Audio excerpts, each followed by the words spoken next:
तो चलिए dear student, जितने भी छात्र छात्र हैं 2023 में मैट्रिक बोर्ड एग्जाम देने वाले उनके लिए लेकर आ चुके हैं काफी ही महत्वपूर्ण मैथ का ऑब्जेक्टिव प्रश्न, ठीक है। क्योंकि आपका मैथ का पेपर जो कि पहला दिन होने वाला तो कब है, तो आपका 14 फरवरी को, ठीक है। 14 फरवरी को आपका मैथ का पेपर होगा, जो हूबहू आप लोगों को इसी तरह का प्रश्न आएगा, ठीक है। एक मैथ ही ऐसा पेपर है जहां पे आप लोग का क्वेश्चन तो सेम रहता है, लेकिन आपका अंक मार्क चेंज रहेगा, ठीक है। वहां पे पैटर्न बिल्कुल आपका क्वेश्चन का सेम रहेगा, बस डिजिट वहां पे चेंज होगा। तो बिल्कुल भी आपको घबराना नहीं है। आप लोग को जितना भी हम आपको इस चैनल के माध्यम से आप लोग को मैथ का जितना भी ऑब्जेक्टिव सब्जेक्टिव करा रहे हैं सभी आपके लिए काफी महत्वपूर्ण होगा। तो आप लोग वीडियो में अंत तक जरूर बने रहिएगा। जो भी विद्यार्थी लोग अभी तक चैनल पे नए हैं तो चैनल को सब्सक्राइब करके बेल आइकन को प्रेस जरूर कर लेंगे, ताकि आने वाले आपका वायरल प्रश्न पत्र भी आपके पास सबसे पहले पहुंचेगा, ठीक है। तो चलिए आज के वीडियो को हम स्टार्ट करते हैं। तो पहला क्वेश्चन देखिए मैथ का क्या है कि एक रैखिक समीकरण का घात होता है। बताइए एक रैखिक समीकरण का घात क्या होता है? एक रैखिक समीकरण का घात कितना होता है? तो देखिए एक रैखिक समीकरण यही तो है, ये क्या है रैखिक समीकरण, इसका घात कितना होता है? तो देखिए घात 1 होता है। आप लोग को पहले बताया कि अगर एक रैखिक समीकरण का घात पूछेगा तो 1 हो जाएगा, ठीक है, 1 हो जाएगा। अगर द्विघात पूछेगा तो उसका 2 घात होगा, अगर त्रिघात पूछा जाए तो 3 घात होगा, ठीक है। आपको याद रखना। तो ऑप्शन नंबर क्या है? तो ऑप्शन नंबर सी बिल्कुल सही आंसर हो जाएगा। नेक्स्ट क्वेश्चन देखिए, नेक्स्ट क्वेश्चन tan π/2, बहुत ही इजी क्वेश्चन, tan π/2। तो देखिए tan पाई का वैल्यू कितना होता है 180/2, तो कितना हो जाएगा tan यहाँ से कितना हो जाएगा 90 डिग्री। तो tan 90 का वैल्यू कितना होता है बताइए? तो tan 90 का वैल्यू कितना होता है? तो tan 90 का वैल्यू इनफाइनाइट होता है, ठीक है, इनफाइनाइट होता है। ऑप्शन नंबर डी बिल्कुल करेक्ट हो जाएगा, डी है, ठीक है, और इनफाइनाइट होता है tan 90 का वैल्यू। चलिए नेक्स्ट क्वेश्चन देखिए, नेक्स्ट क्वेश्चन बहुत ही इजी क्वेश्चन, इस तरह का सभी क्वेश्चन आप लोग को करवाया, हमेशा आप लोग इस बार क्वेश्चन करवाए कि बोर्ड एग्जाम में आप लोग इसी सब क्वेश्चन आता है और बहुत सारे विद्यार्थी इसी सब क्वेश्चन को छोड़कर चलाते हैं। बहुत ही ये सब इजी क्वेश्चन बहुत बार आप लोग ये सब क्वेश्चन करवाए। तो बताइए बिंदु 4, -3 किस चतुर्थांश में? जो बिंदु 4, -3 मतलब कि ये क्या है, ये प्लस है, ये माइनस है, ये किस चतुर्थांश में, इसे आप लोग को बताना है। तो देखिए हम आप लोग पहले बताए, पहला में क्या होता है प्लस प्लस, दूसरा में क्या होता है कि माइनस प्लस हो जाता है, तीसरा में क्या होता है तो तीसरा माइनस माइनस होता है, और चौथा में हो जाता है प्लस माइनस हो जाता है, यही होता है। तो यहाँ पे क्या है प्लस माइनस किस चतुर्थांश में? तो प्लस माइनस चौथा में है, तो इसका क्या हो जाएगा चतुर्थ पाद हो जाएगा, ठीक है, चतुर्थ चतुर्थांश। ऑप्शन नंबर डी बिल्कुल सही हो जाएगा विद्यार्थी। चलिए नेक्स्ट क्वेश्चन, नेक्स्ट क्वेश्चन, वृत्त पे बना कोण क्या कितना डिग्री का होता है? बताइए वृत्त के केंद्र पे जो बना कोण होता है वो कितना डिग्री का होता है? तो देखिए ये क्या है, ये वृत्त है, ये वृत्त के जब केंद्र पे कोई एंगल बनेगा तो ये एंगल कितना का हो जाएगा? तो ये एंगल यहाँ से स्टार्ट होगा तो कितना एंगल का होगा? तो ये 360 डिग्री का होगा, ठीक है, 360 डिग्री का हो जाएगा। तो ऑप्शन नंबर सी बिल्कुल सही आंसर हो जाएगा 360 डिग्री। चलिए नेक्स्ट क्वेश्चन देखिए, नेक्स्ट क्वेश्चन देखते हैं। तो नेक्स्ट क्वेश्चन है 3, 5, 2, 5, 7, 5, 8, 5 का बहुलक क्या हो जाएगा? ठीक है, आप लोग से बहुलक बहुत इजी क्वेश्चन और शानदार क्वेश्चन, ये सभी क्वेश्चन आपके लिए एक एक प्रश्न आपको महत्वपूर्ण होगा, क्योंकि आपका बोर्ड एग्जाम में इसी तरह का प्रश्न आएगा, ठीक है। तो बताइए इसमें बहुलक क्या हो जाएगा? तो बहुलक किसको हम लोग बोलते हैं? जिसमें नंबर ऑफ डिजिट ज्यादा हो, ठीक है, वो संख्या जिसमें ज्यादा बार पूछा गया, ज्यादा बार है, ठीक है। तो किसमें कौन सा इसमें संख्या ज्यादा बार है? तो 5 को देखिएगा तो आप सबसे ज्यादा बार 5 है, तो इसका बहुलक क्या हो जाएगा? तो बहुलक भी 5 हो जाएगा। ऑप्शन नंबर सी बिल्कुल सही हो जाएगा, ठीक है। विद्यार्थी लोग एकदम धुआं धुआं करके आना प्रश्न पत्र को एकदम, अगर जितना भी आप लोग वीडियो में बताया है मैथ अगर इतना पढ़ लिए होंगे तो आप लोग एकदम बेफिक्र रहिए, आपका 14 फरवरी का एग्जाम बहुत ही अच्छा जाने वाला है, क्योंकि आप लोग एकदम धुआं धुआं करके आने वाला है क्वेश्चन पेपर को। बताइए त्रिभुज एबीसी में, ठीक है, त्रिभुज एबीसी में AB एवं AC का मध्य बिंदु D है एवं इस प्रकार है कि DE जो पैरेलल है BC का, ठीक है, DE क्या है? जो DE जो पैरेलल है BC का तथा BC 8 है, तो DE का मान कितना हो जाएगा? ठीक है, इस तरह का प्रश्न भी आप लोगों को बहुत बार बताया है, तो आप लोग इसका आंसर कमेंट करना क्या हो जाएगा इसका आंसर। तो देखिए जब BC 8 हो जाएगा और तो DE कितना हो जाएगा? तो DE 4 सेंटीमीटर, ठीक है, आप लोग एक प्रश्न बताया है तो आप लोग इसको हॉल जरूर कर सकते हैं, ठीक है। चलिए नेक्स्ट क्वेश्चन करने बढ़ते हैं। तो नेक्स्ट क्वेश्चन, एक सिक्का को उछालने पर जीत आने की प्रायिकता क्या हो जाएगा? जब एक सिक्का हम लोग को जो उछालेंगे तो या तो हेड आ सकता है या तो टेल आ सकता है, यही आएगा। तो इसमें क्या बोला? जीत आने की प्रायिकता मतलब टेल आने की प्रायिकता। तो देखिए यहाँ पे पूरा घटना कितना है? 2, टेल आने की घटना कितना? 1, तो कितना हो जाएगा? 1/2 हो जाएगा, 1/2। ऑप्शन नंबर ए बिल्कुल इसका सही आंसर हो जाएगा, ठीक है। चलिए नेक्स्ट क्वेश्चन को बढ़ते हैं। तो नेक्स्ट क्वेश्चन एपी का देखिए, एपी का क्वेश्चन है कि 4, 10, 16, 22, 28 का सर्वांतर क्या हो जाएगा? ठीक है, मतलब इसका डी का वैल्यू पूछा है, जो पदांतर होता है, ये सर्वांतर होता है दोनों संख्या के बीच का, उसका वैल्यू पूछा है। तो कैसे निकालते हैं? तो हम लोग डी निकालने के लिए क्या बोलते हैं? तो T2 - T1 कर देते हैं। देखिए T2 कितना है? तो इसमें देख दूसरा पद 10 और पहला पद 4, तो कितना हो जाएगा? 6 हो जाएगा, ठीक है, 6। तो इसका सर्वांतर कितना निकल के आ गया? 6 निकल के आ गया। ऑप्शन नंबर भी बिल्कुल एकदम सही आंसर हो जाएगा डियर।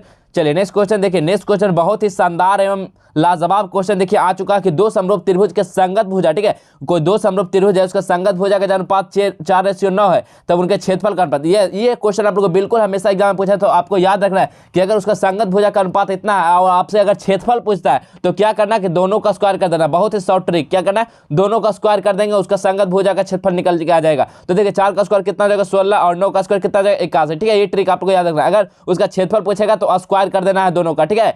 चलिए नेक्स्ट क्वेश्चन क्या है? नेक्स्ट क्वेश्चन, 1/√3 किसके बराबर है? 1/√3 किसके बराबर है बताइए। तो देखिए tan 60 के बराबर है, या cos 45 के बराबर है, या sin 30 के बराबर है, या tan 30 के बराबर है। तो बताइए 1/√3 किसके बराबर है? तो देखिए tan 60 का वैल्यू कितना होता है? √3 होता है, ठीक है। और cos 45 का वैल्यू कितना होता है?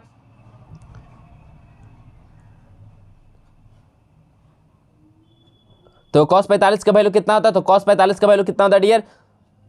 तो cos 45 का 1/√2 होता है, ठीक है। और sin 45 और sin 30 का कितना होता है? तो sin 30 का भी, sin 30 का कितना होता है? तो बताइए आप लोग, ठीक है। आप लोग कमेंट करना, तो आप लोग बताइए इसका सही आंसर क्या होगा। 1/√3 किसके बराबर हो जाएगा?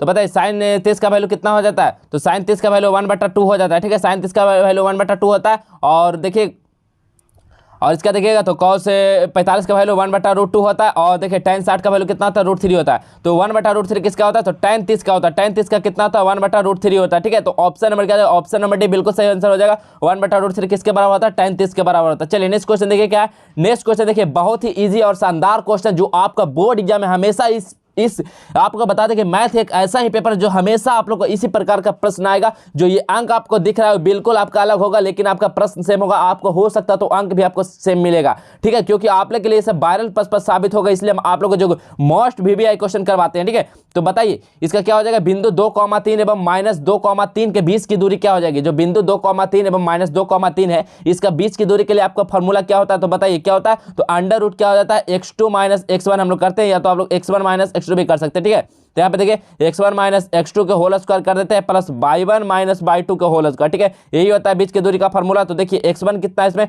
तो 2 और माइनस प्लस हो जाएगा 2, तो 2 का स्क्वायर हो जाएगा। और यहाँ पे कितना हो जाएगा? y1 कितना है? तो y1 3 और -3 का होल स्क्वायर कितना हो जाएगा? तो देखिए 2 2 4 का स्क्वायर कितना हो जाएगा? √16। और ये तो 0 हो जाएगा। तो √16 कितना का वर्गमूल होता है? 4 का होता है। तो इसका बीच का दूरी कितना निकल के आ जाएगा? 4। ऑप्शन नंबर बी बिल्कुल सही आंसर हो जाएगा। चलिए नेक्स्ट क्वेश्चन। नेक्स्ट क्वेश्चन देखिए, नेक्स्ट क्वेश्चन आप लोग से बहुत ही इजी क्वेश्चन। द्विघात, यदि द्विघात बहुपद आप लोग को दिया गया, ठीक है। द्विघात बहुपद दिया गया x² - x + 4 के शून्यक अल्फा बीटा है, तब अल्फा प्लस बीटा का मान आप लोग से पूछा है। अल्फा प्लस बीटा मतलब क्या? शून्यांकों का योग पूछा है, ठीक है। क्या पूछा है? तो शून्यांकों का योग पूछा है, ठीक है। शून्यांकों का योग, तो शून्यांकों का योग क्या होता है? तो बताइए शून्यांकों का योग क्या होता है? -b/a होता है। तो यहाँ से देखिए b का वैल्यू कितना? -1 है, तो +1 हो जाएगा। a का वैल्यू कितना है? 1। तो यहाँ से कितना निकल के आ जाएगा? 1 आ जाएगा। तो शून्यांकों का योग अल्फा प्लस बीटा होता है, तो अल्फा प्लस बीटा का वैल्यू कितना आ जाएगा? 1 आ जाएगा। तो ऑप्शन नंबर से बिल्कुल सही आंसर हो जाएगा। चलिए नेक्स्ट क्वेश्चन की ओर बढ़ते हैं। तो नेक्स्ट क्वेश्चन कि दो वृत्तों का क्षेत्रफल, ठीक है। अगर दो वृत्त का क्षेत्रफल 4:9 है, इसके त्रिज्या पूछा है। ये भी क्वेश्चन आप लोग को याद रखना कि अगर वृत्त का क्षेत्रफल, जहां पे आपको क्षेत्रफल दिया रहे और त्रिज्या पूछेगा, तो क्या करना है? तो क्या करना है डियर? तो यहाँ पे देखिए हम लोग क्या करते थे, अगर समरूप संगत भुजा था वहाँ पे अगर क्षेत्रफल निकालना तो स्क्वायर करते थे। लेकिन अगर इस तरह का अगर क्षेत्रफल दिया गया है और अनुपात निकालना तो हम लोग रूट कर देंगे, ठीक है। √4 और √9, ठीक है। इसका वर्गमूल कितना हो जाएगा? 2 और इसका कितना हो जाएगा? 3। तो 2:3। ऑप्शन नंबर क्या होगा? तो ऑप्शन नंबर सी बी बिल्कुल करेक्ट आंसर हो जाएगा, ठीक है। अगर वृत्त का क्षेत्रफल दिया रहा है और त्रिज्या पूछेगा तो उसका वर्गमूल करके निकालना तो 2:3 हो जाएगा। ऑप्शन नंबर बी बिल्कुल सही आंसर हो जाएगा। चलिए नेक्स्ट क्वेश्चन।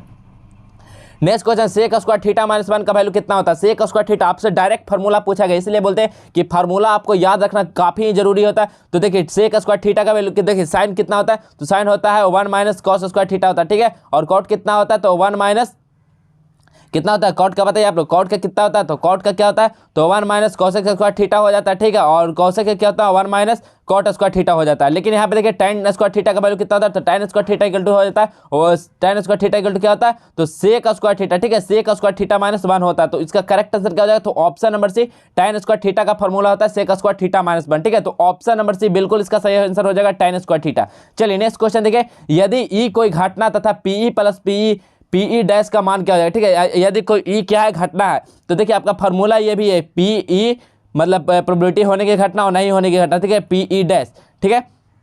इसका वैल्यू कितना होना चाहिए? तो इसका वैल्यू हमेशा 1 होना चाहिए, ठीक है। 1 होना चाहिए। तो ऑप्शन नंबर क्या होगा? तो ऑप्शन नंबर भी बिल्कुल सही आंसर हो जाएगा 1। चलिए नेक्स्ट क्वेश्चन देखिए क्या है। नेक्स्ट क्वेश्चन भी देखिए आपसे बहुलक पूछा गया इस प्रश्न में भी। तो बहुलक आप लोग को बताना है कि देखिए यहाँ पे 3 4 7 6 7 9 का बहुलक क्या हो जाएगा? तो देखिएगा इस टर्म में, तो देखिएगा तो 7 देखिए, 7 देखिए यहाँ पे 2 बार आया, बाकी सभी डिजिट एक बार पूछा गया। तो इसमें सबसे ज्यादा बार जो है उसी को हम लोग बहुलक बोलते हैं, तो इसलिए इसका ऑप्शन नंबर सी बिल्कुल करेक्ट आंसर हो जाएगा 7।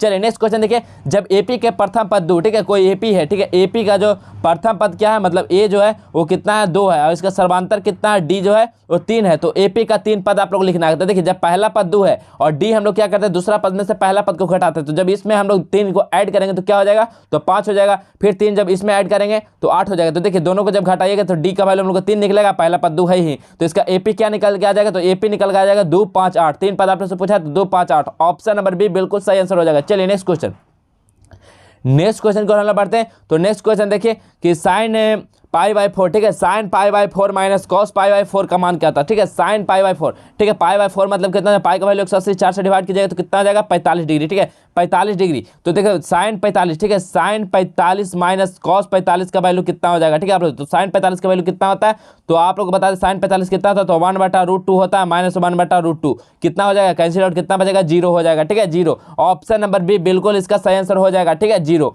चलिए नेक्स्ट क्वेश्चन देखिए, नेक्स्ट क्वेश्चन, कोण थीटा बनाने वाले त्रिज्यीय खंड का क्षेत्रफल क्या होता है, बताइए।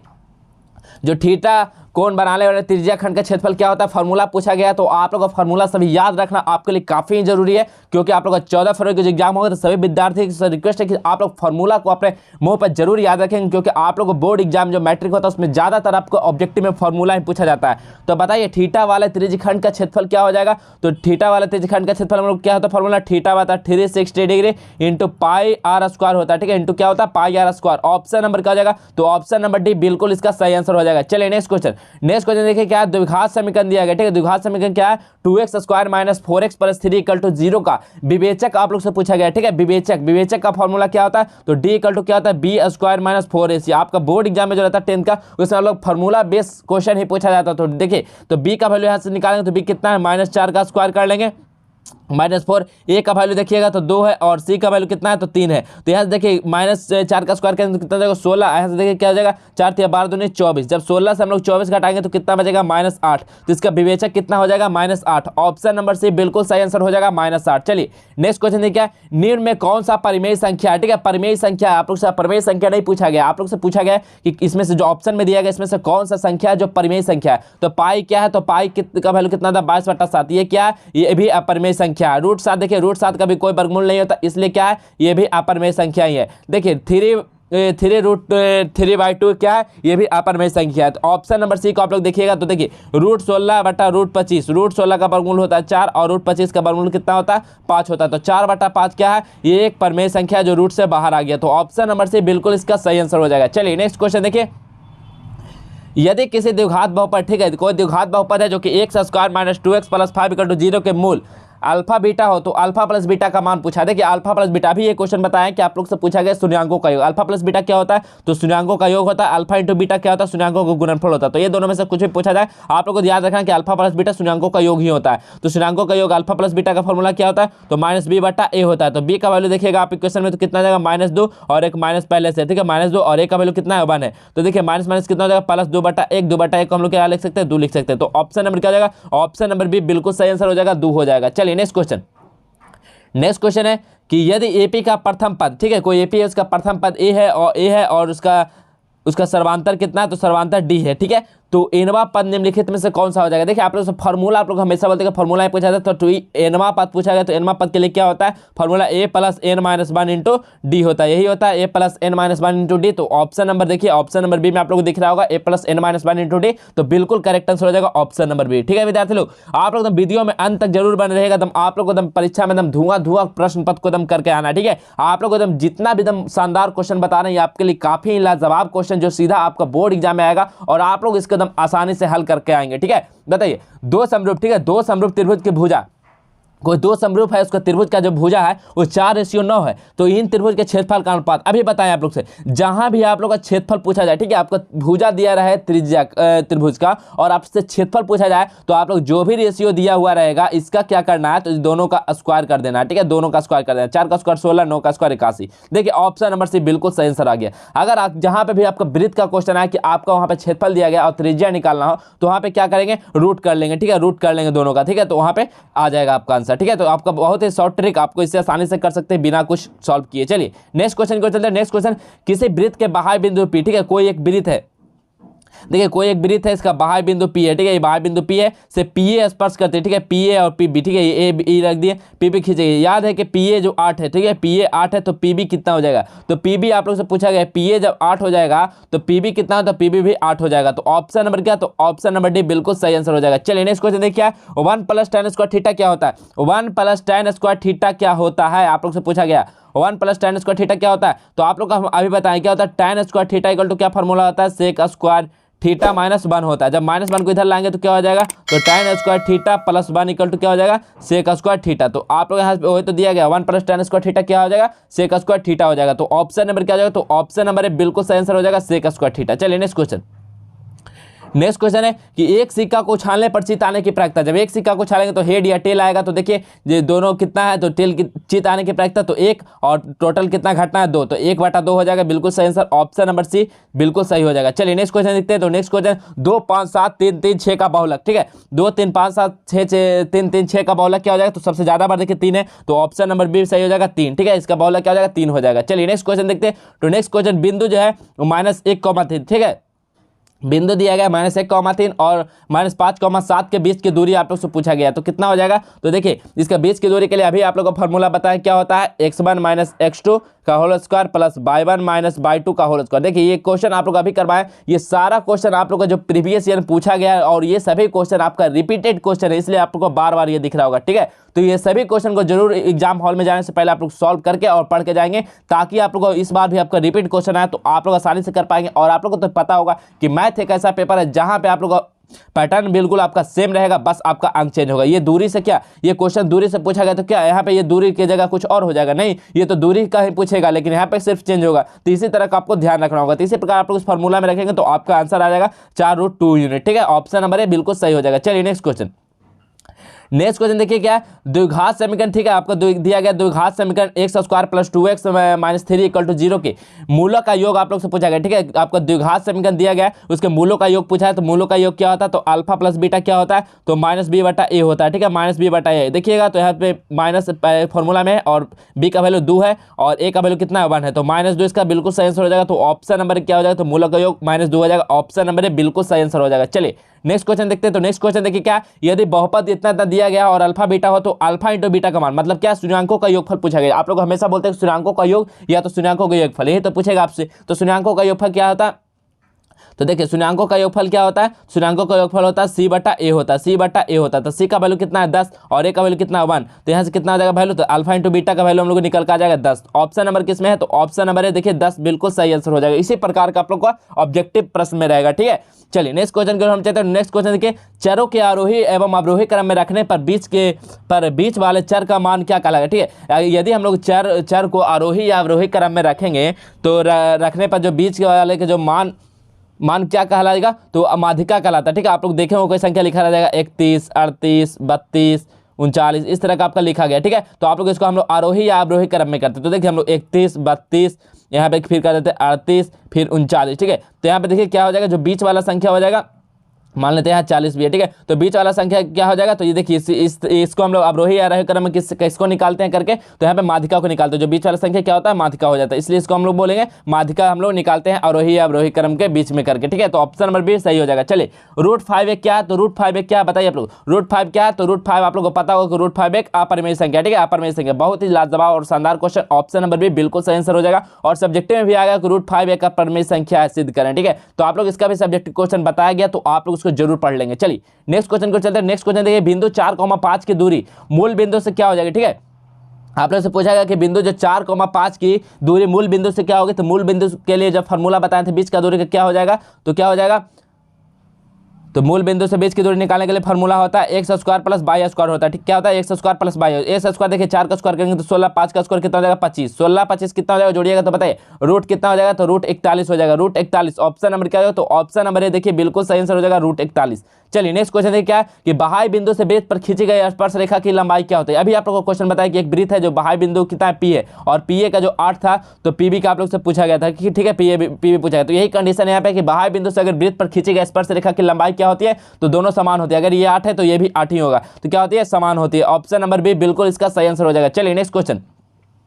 नेक्स्ट क्वेश्चन है क्या कि एक शंकु की ऊंचाई आपका 24 सेंटीमीटर और आधार की त्रिज्या इतना है तो शंकु का आयतन क्या होगा। ठीक है, आप लोगों से शंकु से आयतन पूछा गया तो आप लोगों को ये भी क्वेश्चन आप लोगों को करवाए कि शंकु का आयतन क्या होता है, तो आप उस फॉर्मूला में रखेंगे, आपका आंसर निकल के आ जाएगा। तो आपका आंसर आ जाएगा 288 पाई आ जाएगा। ठीक है, ऑप्शन नंबर ए बिल्कुल सही आंसर हो जाएगा। चलिए नेक्स्ट क्वेश्चन, निश्चित घटना की प्रायिकता क्या होती है। आप लोग से पूछा गया कि निश्चित घटना की जो प्रायिकता कितना होता है, तो निश्चित घटना के लिए प्रायिकता कितना होता है, तो निश्चित घटना के लिए प्रायिकता हमेशा एक होता है। ठीक है, एक होता है, एक से ज्यादा किसी का प्रायिकता होता ही नहीं। तो ऑप्शन नंबर ए बिल्कुल सही आंसर हो जाएगा। Next question, 1 + cot square theta, अभी आप लोगों को फॉर्मूला पहले भी बताए थे, cot स्क्वायर थीटा क्या होता है, तो 1 + जो cot स्क्वायर थीटा फॉर्मूला होता है वो किसका होता है, तो cosec स्क्वायर थीटा का। ठीक है, cosec स्क्वायर थीटा का। ऑप्शन नंबर बी बिल्कुल सही आंसर हो जाएगा विद्यार्थी। चलिए नेक्स्ट क्वेश्चन देखते हैं। तो नेक्स्ट क्वेश्चन देखिए, नेक्स्ट क्वेश्चन है कि cos π/3 का मान कितना होता है, cos π/3। ठीक है, cos π/3 का मान कितना होता है, cos π/3 का मान कितना होता है, तो बताइए cos π/3, तो π/3 का मतलब कितना हो जाएगा, 180/3 हम लोग डिवाइड करेंगे तो कितना हो जाएगा, तो देखिए 60 डिग्री। तो बताइए 60 cos 60 का वैल्यू कितना होता है, cos 60 का वैल्यू आपसे पूछा गया, तो cos 60 का वैल्यू कितना होता है, तो 1/2 होता है। ठीक है, 1/2 होता है, जो ठीक ऑप्शन नंबर ए बिल्कुल इसका सही आंसर हो जाएगा, cos π/3 1/2 हो जाएगा। चलिए नेक्स्ट क्वेश्चन देखिए,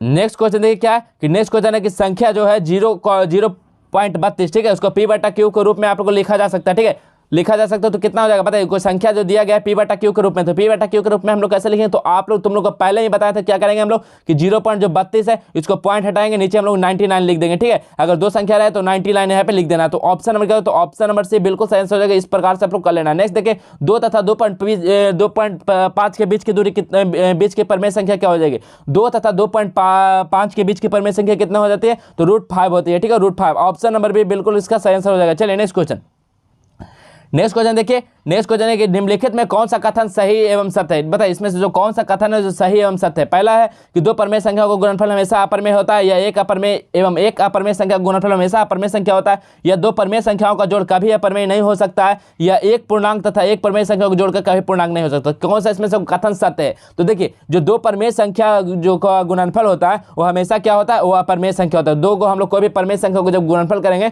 तो अपरमेय संख्या बन जाता है। तो ऑप्शन नंबर इसका बिल्कुल ही सही और सत्य कथन है। ठीक है, तो चलिए विद्यार्थी आज के लिए बस हम इतना ही क्वेश्चन रहते थे। अगर जो भी विद्यार्थी लोग इस वीडियो में लास्ट तक बने होंगे, अंत तक, उनको जरूर आपको एग्जाम में बेनिफिट होने वाला, इसलिए हम बोलते हैं कि वीडियो में आप लोगों को अंत तक बने रहना, क्योंकि आप लोगों के लिए जितना भी क्वेश्चन करवा रहे हैं आप लोग के लिए काफी ही एकदम शानदार प्रश्न था और आप लोग के लिए काफी एकदम महत्वपूर्ण साबित होने वाला एग्जाम हॉल में। ठीक है, तो अगर आप लोगों को वीडियो अच्छा लगा तो लाइक जरूर कीजिएगा और अपने सभी दोस्त के पास शेयर कर दीजिएगा और अपने सभी ग्रुप में सेंड कर दीजिएगा, ताकि जितने भी विद्यार्थी लोग को 14 फरवरी का मैथ का पेपर है, मैट्रिक बोर्ड एग्जाम का, सभी लोग इस वीडियो को पढ़ के जाएंगे एग्जाम हॉल में। ठीक है, तो अगर आप लोग को इस सभी का PDF चाहिए तो आप लोग को कुछ नहीं करना, आप लोग को बस गूगल में सर्च करना होगा जस्टेबल एजुकेशन। ठीक है, आप लोग गूगल में जैसे ही सर्च कीजिएगा जस्टेबल एजुकेशन, तो आप लोग को वहाँ पे देखिएगा तो आपका सारा इंपॉर्टेंट क्वेश्चन, गेसिंग क्वेश्चन, आपका आंसर की तक आपको वहाँ पे प्रोवाइड किया जाएगा। ठीक है, तो अगर आप लोग यहाँ पे जरूर सर्च कीजिएगा। तो चलिए आज के वीडियो में बस इतना रहने देते हैं, हम मिलते हैं नेक्स्ट वीडियो में, तब तक के लिए जय हिंद, वंदे मातरम।